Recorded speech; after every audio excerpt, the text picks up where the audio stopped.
दोस्तों आज हम बात करेंगे 128 कॉन्स्टिट्यूशन अमेंडमेंट बिल की, जो हाल में ही लोकसभा में पास किया गया। इस बिल की मदद से औरतों को 33% रिजर्वेशन मिल जाएगी। राज्यसभा में इस बिल को 215 और 0 की मेजोरिटी से पास किया गया। राज्यसभा में किसी भी मेंबर ने इस बिल को अपोज नहीं किया। लोकसभा में इसकी वोटिंग थी 454 और 2, यानी कि 2 लोकसभा के एमपी इस बिल के खिलाफ थे। कई ओपोजिशन पार्टी ने सवाल उठाए कि सेंस एंड डेलिमिटेशन की वेट करने की क्या जरूरत, इसे अभी लागू क्यों नहीं किया जा सकता। यह रिजर्वेशन अगली 2024 इलेक्शन से पहले एप्लीकेबल नहीं होगी। डेलिमिटेशन का मतलब होता है लोकसभा और असेंबली की कॉन्स्टिट्यूशन को दोबारा से ड्रॉ करना और बाउंड्री को बदलना। इस बिल में औरतों का रिजर्वेशन सिर्फ एसटी के लिए है, ओबीसी के लिए नहीं है। इसके पीछे क्या कारण है, क्या इसके पीछे इतिहास है, दोस्तों आइए जानते हैं इसके बारे में। दोस्तों बात करते हैं दिसंबर 1946 में, जब देश का संविधान लिखने के लिए एक कॉन्स्टिट्यूशनल असेंबली बनाई गई थी, जिसके ड्राफ्टिंग कमेटी के चेयरमैन डॉक्टर भीमराव अंबेडकर थे। इस कमेटी में 299 मेंबर थे, जिसमें सिर्फ 15 औरतें शामिल थी। दिसंबर 1946 में जब इस बात पर चर्चा हुई तो उस वक्त हंसा मेहता ने यह कहा था कि हमारी वुमेन ऑर्गेनाइजेशंस को रिजर्वेशन और कोटा की डिमांड नहीं करती। हमारी डिमांड है कि औरतों को सोशल, इकोनॉमिक और पॉलिटिकल जस्टिस मिले और इक्वलिटी आए। इस कॉन्स्टिट्यूशन असेंबली की इकलौती दलित वुमेन थी दक्षिणा जानी वेला उदयन, और उन्होंने कहा था कि मैं पर्सनली रिजर्वेशन के फेवर में नहीं हूं। इसके बाद जुलाई 1947 में रेणुका रहने ने भी यही कहा था कि औरतों को बेहतर और चांस कब मिलेगा, जब वह रिजर्वेशन के बेसिस पे नहीं बल्कि एबिलिटी के बेसिस पर उन्हें चुना जाए। आज दोस्तों 2023 में कितने लाखों और करोड़ों ऐसे लोग देश में हैं जिन्हें लगता है कि औरतों का काम सिर्फ घर पर रहना और घर का काम करना ही है, बल्कि ऐसा नहीं है। आजकल मर्दों के बराबर काम कर रही है। ऐसे ही आरआरएस के चीफ मोहन भागवत ने बयान दिया था कि मर्द का काम होता है पैसे कमाना और औरत का काम होता है घर पर रहना और घर का काम ही करना। 2010 में इस बिल को पास करने की कोशिश की थी। तब बीजेपी के एक नेता आदित्यनाथ ने इसके खिलाफ प्रोटेस्ट करके ये कहा था कि जब इंसानों में फेमिनिस्ट ट्रेडर आ जाए तो वो भगवान बन जाते हैं, और यही ट्रेडर्स जब वुमेन में आ जाए तो वो एक अलग ही दिशा में चलने लगती है और वो अलग ही अपना एक रूप धारण कर लेती है। इस संविधान ने जो औरतों को इक्वालिटी दी गई है इलेक्शन लड़ने की, तो ये एक थ्योरेटिकल ही है।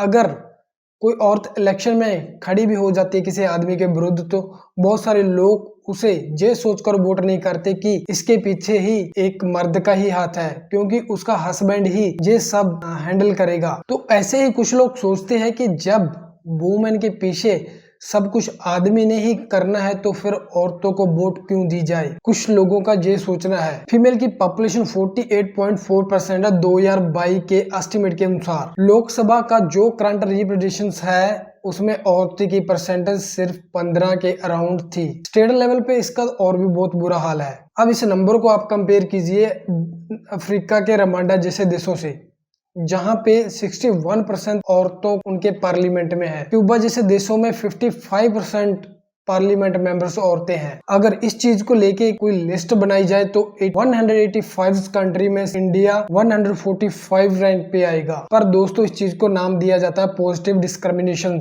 इसे पॉजिटिव डिस्क्रिमिनेशन या अफर्मेटिव एक्शन भी कहा जाता है। कई देश आर्गुमेंट उठाते हैं कि इंडियन कॉन्स्टिट्यूशन के अनुसार ये पॉजिटिव डिस्क्रिमिनेशन आर्टिकल कैसे पॉसिबल है। दोस्तों आर्टिकल 14 में बात की गई है कि equality before the law. Article 15 में बात की गई है कि देश का डिस्क्रिमिनेशन नहीं किया जा सकता, उसको रिलीजन, रेसेस, कास्ट और सेक्स बेसिस पे। आर्टिकल 15(3), आर्टिकल 15(5) और आर्टिकल 16(4). आर्टिकल 15(3) के अनुसार सरकार को हक है बच्चों और औरतों के लिए स्पेशल प्रोविजन बनाने का। दोस्तों असलियत में रिजर्वेशन का मकसद ही है ग्राउंड लेवल से। सन 1975 को सेलिब्रेट किया गया था इंटरनेशनल वुमेन ईयर। 1971 में यूनाइटेड नेशन ने सभी देशों की सरकारों से रिक्वेस्ट की थी कि औरतों के इस स्टेटस को लेकर एक रिपोर्ट बनाई जाए। इंडियन में union ministry of education and social welfare ने एक कमेटी की स्थापना की थी, जिसका टाइटल था टुवर्ड इक्वलिटी। इससे ये सामने आता है कि कैसे जेंडर गिरता जा रहा है। इस रिपोर्ट के चैप्टर 7 में मेंशन किया गया था कि इंडियन पार्लियामेंट में 1952 से लेकर उस समय तक जो औरतों की एवरेज सिर्फ 4% रही थी। दोस्तों पॉलिटिक्स पार्टी अक्सर पीछे हट जाती है वुमेन कैंडिडेट्स को स्पॉन्सर करने से। इस कमेटी ने जब अपने देश का दौरा किया तो कई औरतों के ग्रुप्स ने डिमांड उठाई कि कैसे 30% रिजर्वेशन होनी चाहिए। औरतों की। लेकिन इस सिचुएशन को लेकर जब पॉलिटिक्स पार्टी के पास गए तो पॉलिटिक्स पार्टी की तरफ से बहुत अपोजिशन देखने को मिला। कहा गया कि औरतें को सोशल बैकवर्ड कम्युनिटी से कंपेयर नहीं किया जा सकता। हालांकि औरतों की अपनी प्रॉब्लम्स है, लेकिन वे अपनी प्रॉब्लम को फिर भी आदमियों के साथ शेयर करती है। कमेटी ने अपने चैप्टर में लिखा था कि औरतों की रिजर्वेशन का कोई रीजनल बेसिस नहीं है, लेकिन फिर भी इस रिपोर्ट का एक बड़ा इम्पैक्ट पड़ा पूरे देश पर। 1983 में कर्नाटक में जनता पार्टी की सरकार थी, जो न्याय पंचायत एक्ट लेकर आई और इसने 25% रिजर्वेशन औरतों को दी। इसके पीछे पहला क्रेडिट दिया जाता है चीफ मिनिस्टर रामकृष्ण हेगड़े को और दूसरा minister for rural development and Panchayati Raj Abdullah को। कर्नाटक की पंचायत में औरतों की रिजर्वेशन इतने साल पहले ही मिल गई थी, लेकिन कर्नाटक की स्टेट असेंबली रिप्रेजेंट्स आज भी बहुत बुरा। अगर इतिहास में हम वापस जाए तो कर्नाटक के बाद हमें पॉजिटिव डेवलपमेंट देखने को मिलती है आंध्र प्रदेश में, जहां पर 1987 में 9% रिजर्वेशन दी जाती है औरतों को ग्राम पंचायत में। इसके बाद उड़ीसा में 1991 में 33% रिजर्वेशन औरतों को दी जाती है। अगर नेशनल लेवल पर बात करें तो 1987 में राजीव गांधी 14 मेंबर की कमेटी बनाती है। ये कमेटी अगले साल औरतों के लिए अगले 12 साल तक 350 से ज्यादा रिकमेंडेशन दी जाती है, जिनमें से एक रिकमेंडेशन होती है औरतों के लिए सीट्स रिजर्व की जाए। इसलिए 1999 में राजीव गांधी की सरकार एक कॉन्स्टिट्यूशन अमेंडमेंट बिल लेकर आती है, जिसमें 1/3 रिजर्वेशन दी जाती है औरतों को। इस बिल को लोकसभा में पास कर दिया जाता है, लेकिन राज्यसभा में जब बिल पास नहीं हो पाता, अगले प्रधानमंत्री पी नरसिम्हा राव बनते हैं और इस काम को पूरा करने की कोशिश करते हैं। 1992 और 93 में 73 और 74 कॉन्स्टिट्यूशन अमेंडमेंट लाई जाती है जेई 33% रिजर्वेशन प्रोवाइड करने के लिए, और जे बिल पंचायत समिति पास हो जाता है। जो चीज अभी तक सिर्फ कर्नाटक और आंध्र प्रदेश और ओडिशा में ही देखी गई थी, अब पूरे देश के लेवल पर इम्प्लीमेंट कर दी जाती है। देश की सारी पंचायत में 33% रिजर्वेशन औरतों को मिल जाती है। लेकिन अगला सवाल उठता है कि स्टेट असेंबली में और देश की पार्लियामेंट में भी ये चीज कर दी जाए। सितंबर 1996 में तब प्रधानमंत्री थे एच.डी. देवे गौड़ा के द्वारा 81st अमेंडमेंट को इंट्रोड्यूस करते हैं। इसमें कहा गया कि औरतों को 1/3 रिजर्वेशन मिले पार्लियामेंट में। अब तक पिछले 2 दशकों के कंपैरिजन में चीजें बहुत बदल चुकी थी। बहुत सारे पॉलिटिशियंस और पॉलिटिक्स पार्टी इस बिल की सपोर्ट कर रहे थे, लेकिन कई मेंबर्स प्रोटेस्ट भी करते थे। ओबीसी औरतों के रिजर्वेशन को लेकर उमा भारती उस वक्त की एमपी थी, गुजरात से डिमांड करती है कि रिजर्वेशन दी जाए बैकवर्ड कास्ट औरतों को। प्रधानमंत्री देवे गौड़ा एक मीटिंग बुलाते हैं देश के सभी पार्टी की। उसके बाद इस बिल को भेज दिया जाता है कि कमेटी के पास। इस कमेटी में कई बड़े बड़े नाम इंक्लूड होते हैं, जैसे कि शरद पवार, नीतीश कुमार, ममता बनर्जी, उमा भारती और लेट सुषमा स्वराज। इस पार्टी को हेड कर रही थी सीपीआई की लीडर गीता मुखर्जी, इसलिए इसे गीता मुखर्जी रिपोर्ट भी कहा जाता है। ये कमेटी कहती है कि SC/ST कोटे के अंदर औरतों के लिए सीट्स रिजर्व की गई, लेकिन ओबीसी औरतों के लिए नहीं, क्योंकि ओबीसी रिजर्वेशन के लिए क्यों कॉन्स्टिट्यूशन प्रोविजन नहीं है। ये रिकमेंड करती है सरकार की ओबीसी रिजर्वेशन एक्सटेंड कर दी जाए, ताकि ओबीसी औरतों को भी रिजर्वेशन का फायदा मिल सके। दिसंबर 1996 में इस बिल को पास करने की कोशिश करी जाती है, लेकिन ये बिल पास नहीं हो पाता। अभी भी इसके बाद मेजोरिटी मेंबर्स इसके विरुद्ध होते हैं। मई 1997 में प्रधानमंत्री थे इंदिरा कुमार गुजरात ने दोबारा इस बिल को इंट्रोड्यूस करने की कोशिश करते हैं, लेकिन फिर भी ओबीसी के मुद्दे को लेकर ये बिल पास नहीं हो पाता। मेजोरिटी मेंबर इसके अभी भी खिलाफ होते हैं। अगले प्रधानमंत्री बनते हैं अटल बिहारी वाजपेयी। वो भी कोशिश करते हैं इस बिल को पास कराने के लिए। साल 2006 में बिहार पहली ऐसी स्टेट बन जाती है जो औरतों को 50% रिजर्वेशन देने वाली। इसके बाद बाकी स्टेट ये सब करने लगती है। अगले साल सिक्किम के द्वारा यही किया जाता है और फिर एक के बाद एक स्टेट इसे फॉलो करने लगती है। आंध्र प्रदेश, मध्य प्रदेश, तेलंगाना, तमिलनाडु, तब से लेकर अब तक 20 ऐसे स्टेट्स है जिसमें औरतों को 50% रिजर्वेशन दी गई है।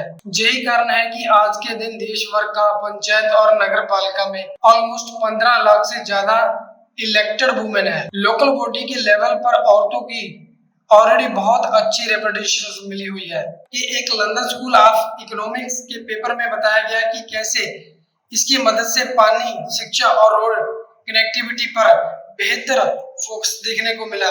लेकिन अगर हम नेशनल लेवल पर बात की जाए तो साल 2005 में प्राइम मिनिस्टर मनमोहन सिंह और सोनिया गांधी अलग अलग पॉलिटिक्स पार्टी के लीडर से मिलते हैं औरतों को इस मुद्दे को लेकर। बात सिर्फ 33% रिजर्वेशन की नहीं की जाती, जहां बात किए गए बल्कि एक इलेक्शन कमीशन द्वारा प्रपोज किए गए MS गिल फॉर्मूले की बात की जाती है। इसको समझने के लिए मार्च 2019 की इंडिया की रिपोर्ट देखें।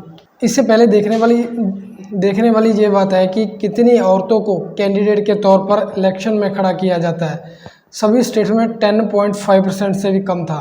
हाईएस्ट है झारखंड, छत्तीसगढ़, वेस्ट बंगाल, सिक्किम और दिल्ली में लगभग 10% के अराउंड है। साल 2010 में प्रधानमंत्री मनमोहन सिंह के अंडर वुमेन रिजर्वेशन का बिल लाया जाता है। फाइनली ये बिल राज्यसभा में पास हो जाता है। ओबीसी के मुद्दे को लेकर उस वक्त लॉ मिनिस्टर ने कहा था कि कौन ओबीसी है और कौन नहीं, ये स्टेट टू स्टेट डिपेंड करता है। हमारे पास 1931 के बाद से पूरे देश में कोई कास्ट सेंस नहीं है। नेशनल लेवल पर कोई सेंस नहीं कराया गया कास्ट के लिए, और इसलिए ये बताना बड़ा मुश्किल है कि इस बिल में ओबीसी को इंक्लूड नहीं किया गया। दोस्तों, इसके बाद 2014 में प्रधानमंत्री बनते हैं नरेंद्र मोदी, और अगर आप बीजेपी के मैनिफेस्टो देखो तो चाहे वो 2010 का हो मैनिफेस्टो या 2019 का मैनिफेस्टो हो, दोनों जगह पर मेंशन किया गया था कि वुमेन रिजर्वेशन को बीजेपी सपोर्ट करती है।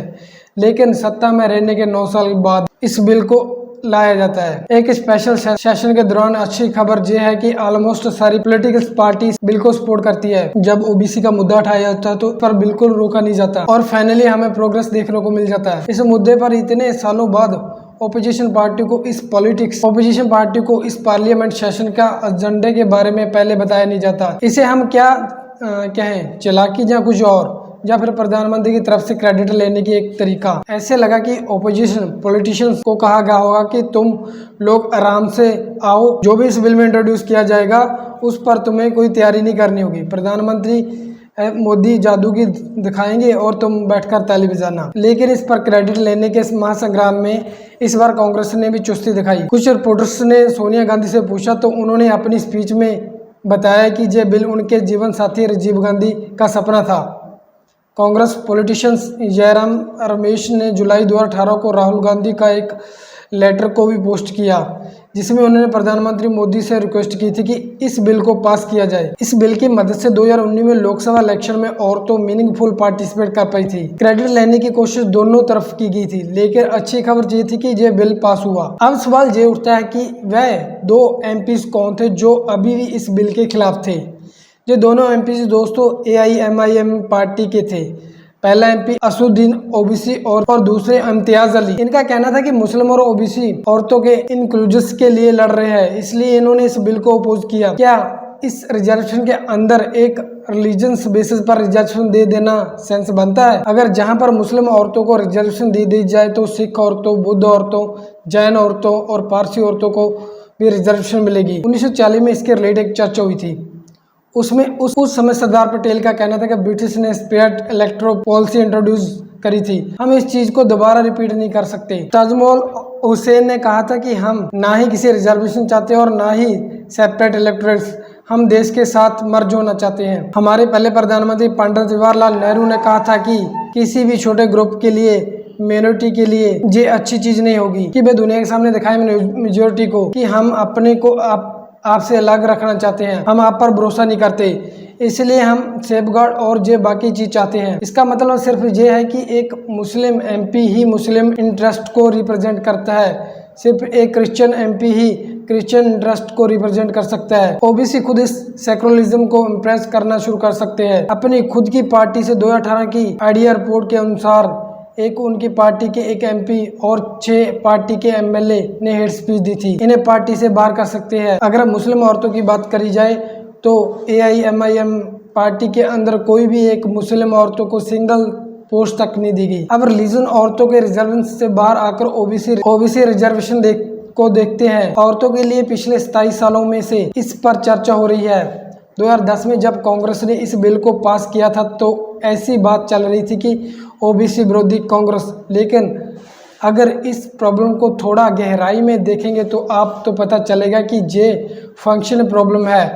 पार्लियामेंट में असेंबली सीट्स में कोई कोटा नहीं है ओबीसी के लिए और असेंबली सीट्स में कोई कोटा नहीं है ओबीसी के लिए। इसके लिए कोई कॉन्स्टिट्यूशन प्रोविजन नहीं है एग्जिस्ट करता। सेंट्रल लेवल पर हम नहीं जानते कौन सी कास्ट बैकवर्ड कास्ट में आती है, बैकवर्ड कैटेगरी में कंसीडर करी जा सकती है और कौन सी नहीं। तो ये करने के लिए हमें जहाँ एक कास्ट सेंस करने की जरूरत है और इसकी बात सोनिया गांधी और राहुल गांधी अपनी स्पीच में भी कर रहे थे। पंचायत वेब सीरीज में हमें दिखाया गया है कि कैसे एक औरत को सरपंच बनाया जाता है, लेकिन वो सिर्फ नाम की सरपंच बनती है, एक्चुअल में सारा काम उसका हस्बैंड संभालता है। असलियत में हमें कई जगहों पर ये चीज़ देखने को मिलती है। बहन में भी औरतों के साथ उनके हस्बैंड की फ़ोटो लगाई जाती है। हमें न्यूज़ रिपोर्ट्स भी देखने को मिलती है, कई अनटोल्ड स्टोरी, जैसे कि of Haryana women sarpanch women रमेन में exchange manage the work. Gujarat में एक सरपंच बनी थी, लक्ष्मीबेन मौर्य पंचायत की हेड है, लेकिन सिर्फ पेपर पर ही। Chhattisgarh women sarpanch heads over power to husband. ये मत सोच लेना कि पॉलिटिक्स रिजर्वेशन से चीज़ अचानक से बदल जाएगी। इसके अलावा भी हमें कई ऐसे कदम उठाने पड़ेंगे, जैसे कि एजुकेशन, हेल्थ एंड एम्प्लॉयमेंट के मामले में औरतों को सेम लेवल पर ले जाना। जब ग्राउंड लेवल पर ऐसा होगा तभी ये चीज़ें खत्म होगी और इक्वालिटी आएगी। दोस्तों, ये वीडियो आपको कैसी लगी कमेंट बॉक्स में ज़रूर बताएं और इस वीडियो को ज़्यादा से ज़्यादा शेयर करें, फॉलो करें, ताकि हम आपके लिए नई नई वीडियोस लेके आते रहिए। धन्यवाद, नमस्कार।